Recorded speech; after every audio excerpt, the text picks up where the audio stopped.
Kita akan masuk ke topik ketiga kita di playlist Modern JavaScript ini, yaitu tentang destructuring. Nah, apa itu destructuring? Kita akan langsung masuk ke bagian website dokumentasinya di mozilla.org.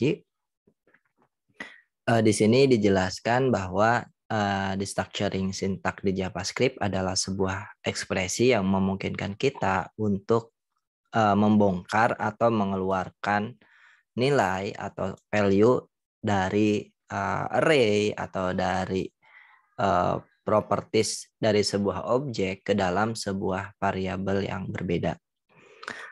Misalnya di sini, let's say kita punya sebuah array yang dimana isinya itu ada angka 10 dan juga 20. Dan kita pengen mengeluarkan nilai tersebut ke dalam sebuah variabel yang berbeda. Sehingga kita bisa buat seperti ini. Jadi ada A, B. Sehingga kalau kita konsol A-nya, kita akan mendapatkan nilai 10. Lalu kalau kita konsol B-nya, kita akan mendapatkan angka 20. Nah, jadi simpelnya seperti itu. Destructuring di JavaScript ini adalah sebuah ekspresi yang memungkinkan kita untuk mengeluarkan sebuah nilai dari objek atau dari array. Nah, kalau teman-teman rada bingung, nanti kita akan lebih jelas ngelihat tentang destructuring ini di bagian demonya.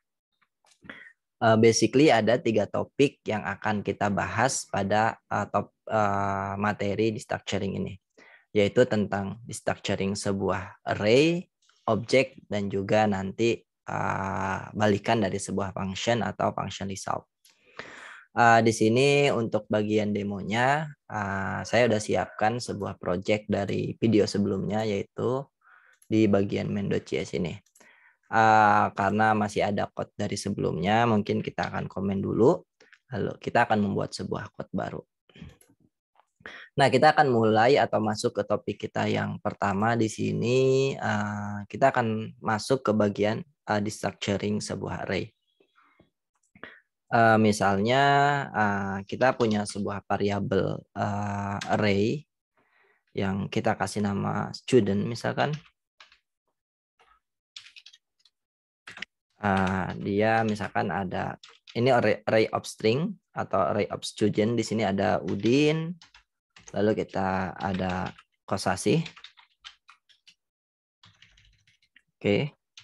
Lalu ada John. Let's say gini. Nah, kita ingin mendestruct array yang kita punya. Misalkan di sini kita akan ngedestruct array yang kita punya menjadi ke dalam sebuah variabel terpisah. Kita akan langsung lihat ke bagian konsolnya. Misalkan kita mau memberi nama variabel siswa 1 atau student 1 untuk array yang berindeks 1. Misalnya di sini kita kasih nama student 1 sama dengan nilainya dari mana? Nilainya adalah hasil daripada destructuring si student. Sehingga kalau misalkan teman-teman mau melihat hasil daripada variabel student 1 ini, di sini kita konsol aja. Student 1. Kalau teman-teman lihat di bagian konsolnya, kita mendapati value atau nilai Udin di bagian atau di variabel student 1 ini. Nah, kalau misalkan teman-teman mau ngedestruct nilai semuanya atau nilai-nilai yang lain, ya teman-teman tinggal dipisahkan ke dalam sebuah dipisahkan oleh tanda koma. Misalkan ada student 2, lalu ada student 3.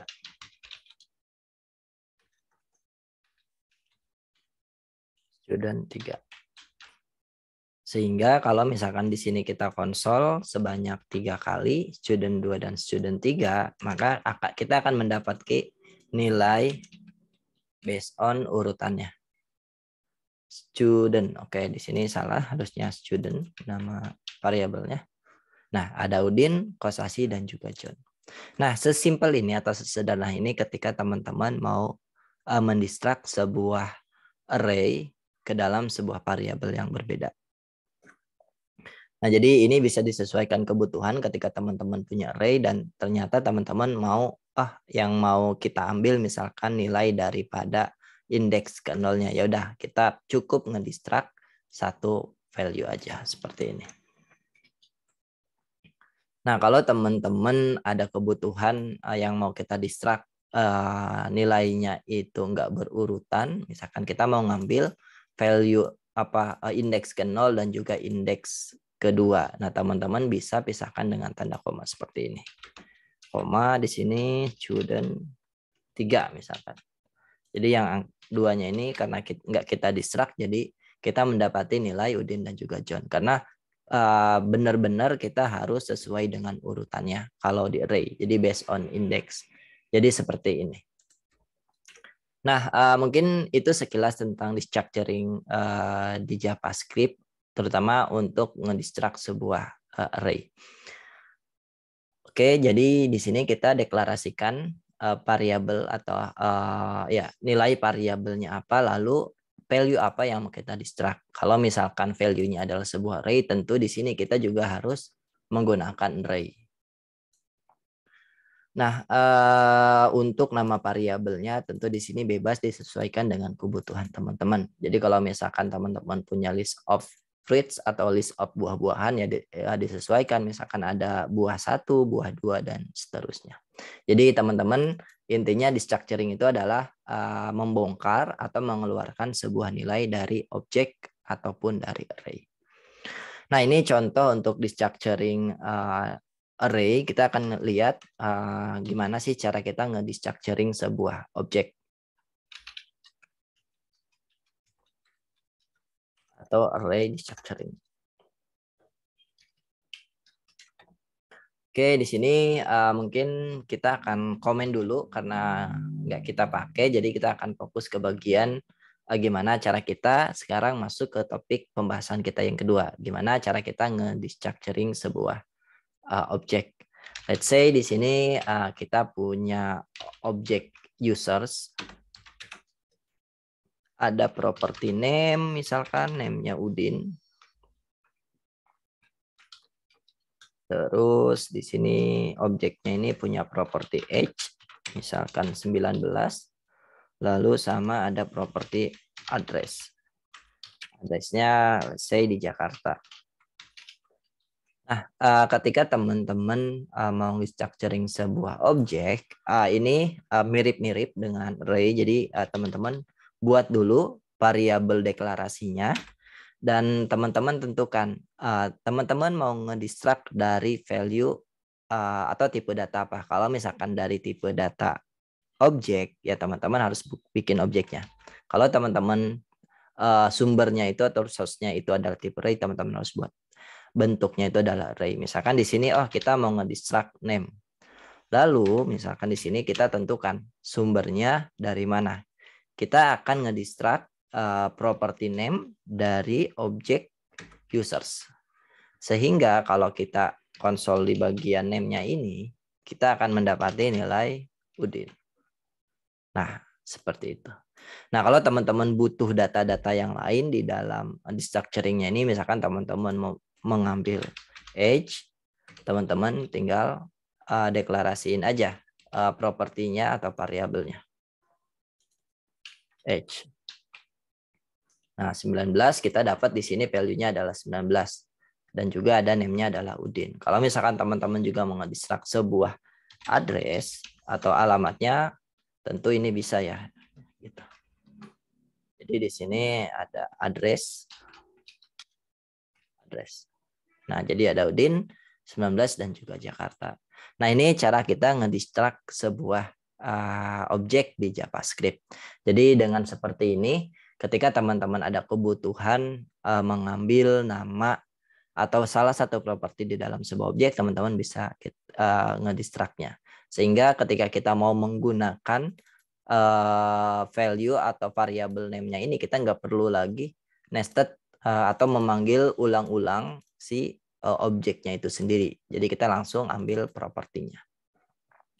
Nah, bedanya dengan array, kalau array itu tadi based on index, kalau ini benar-benar based on property. Jadi ketika teman-teman butuh name sama age, ya udah name sama address, kita nggak perlu memisahkan dengan tanda koma terus kita kasih space kosong.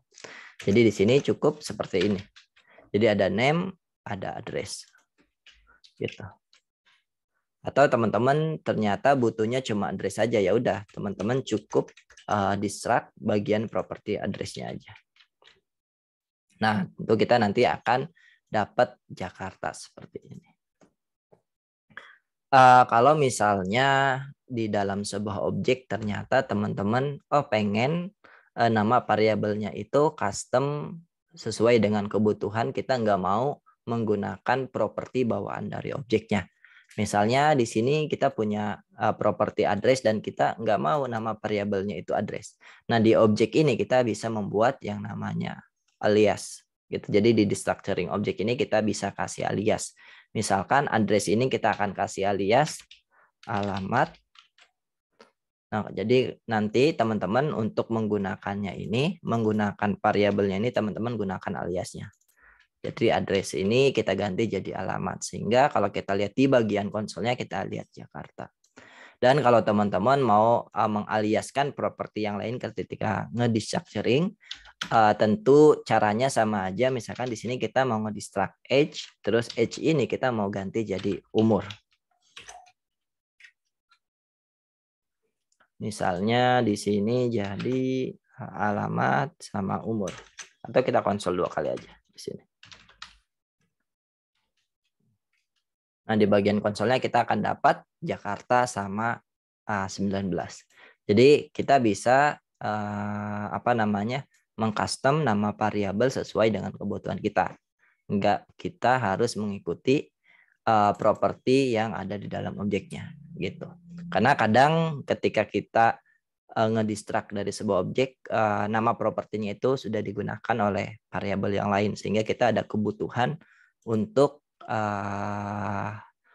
mengganti nama propertinya itu biar namanya nggak tabrakan. Maka disinilah alias hadir untuk bisa kita menghandle masalah tersebut. Nah itu tentang destructuring objek. Jadi ada destructuring array. Tadi udah kita bahas. Sekarang kita sudah ngebahas tentang destructuring sebuah objek dan kita juga bahas sedikit tentang alias. Sekarang kita akan masuk ke topik pembahasan yang ketiga. Di sini kita komen dulu karena nggak kita pakai.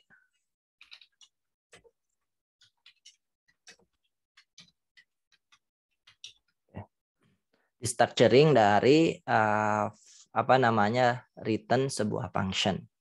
Jadi misalnya ketika teman-teman punya sebuah function get users, ini sebuah function biasa, kita buat functionnya dulu, function, misalkan dia nge-return, ini kita kasih nama get user, dia nge-return sebuah objek misalnya. Di sini objeknya ada name yang udah kita buat tadi, misalkan Udin. Terus di sini ada age, age-nya 19, sama tadi ada alamat ya, address Jakarta.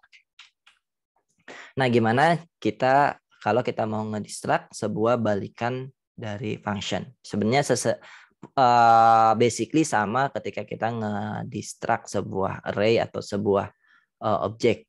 Jadi bedanya di sini, kalau tadi kita ngedestruct langsung objeknya, di sini kita ngedestruct atau nge-invoke functionnya, nanti balikannya itu yang akan kita destruct.